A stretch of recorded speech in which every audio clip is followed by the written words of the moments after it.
ભાવનગરની sir તકસીજી medical કોલેજમાં રેગિંગની ઘટનાથી ચકચાર મચી ગયો છે। ઓર્થોપેડિક વિભાગમાં જુનિયર ડોક્ટર્સ પર સિનિયર્સ અત્યાચાર કરતા હોવાનો આરોપ છે। 1 વર્ષ પહેલા જુનિયર ડોક્ટરને ગોંધી રાખીને માર મારવામાં આવ્યો હતો।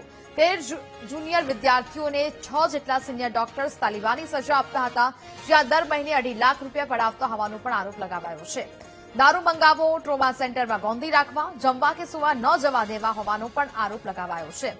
આખી રાત એક પગે ઉભા રાખી અત્યાચાર કરતા હોવાનો આરોપ લગાવાયો છે। પીડિત ડોક્ટર્સે લેખિત ફરિયાદ કરી દોષિતોને સજા આપવાની માંગ કરી છે।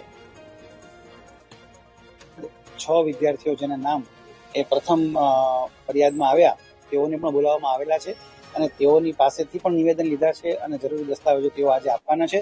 એ ઉપરાંત ઓર્થોપેડિક વિભાગના તબીબી શિક્ષકો અને એચઓડી સાથે પણ ચર્ચા થઈ છે અને આ બાબતમાં તેઓનો અભિપ્રાય પણ લીધો છે અને જે સૂચના આપવાની હોય તે યોગ્ય સૂચનાઓ પણ તેમને અપાઈ ગઈ છે।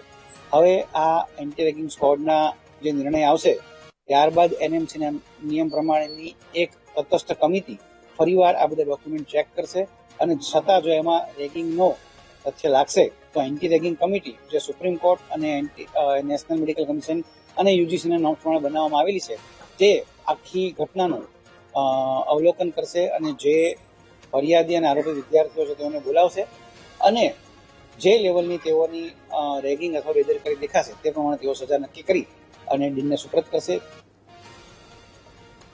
ભાવનગર મેડિકલ કોલેજમાં રેગિંગ મુદ્દે હવે એનએસયુઆઈ મેદાને આવ્યું છે। એનએસયુઆઈના કાર્યકર્તાઓએ ડીનની ઓફિસ સામે વિરોધ કર્યો।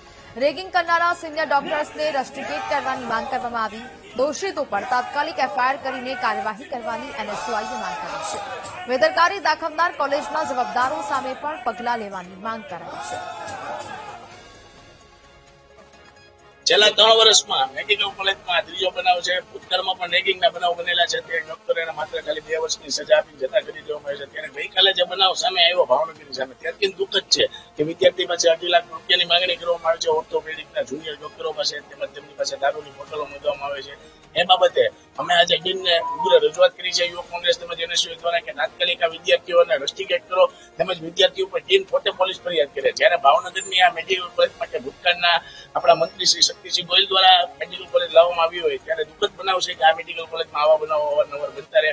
યુવક કોંગ્રેસ તેમજ એનએસયુઆઈની એક જ માંગણી છે કે આ વિદ્યાર્થીઓ પર તાત્કાલિક પગલાં લે અને ઓર્થોપેડિકના જે એચઓડી છે તે પણ ગેરહાજર છે તેની ઉપર તાત્કાલિક પગલાં લેવામાં આવે।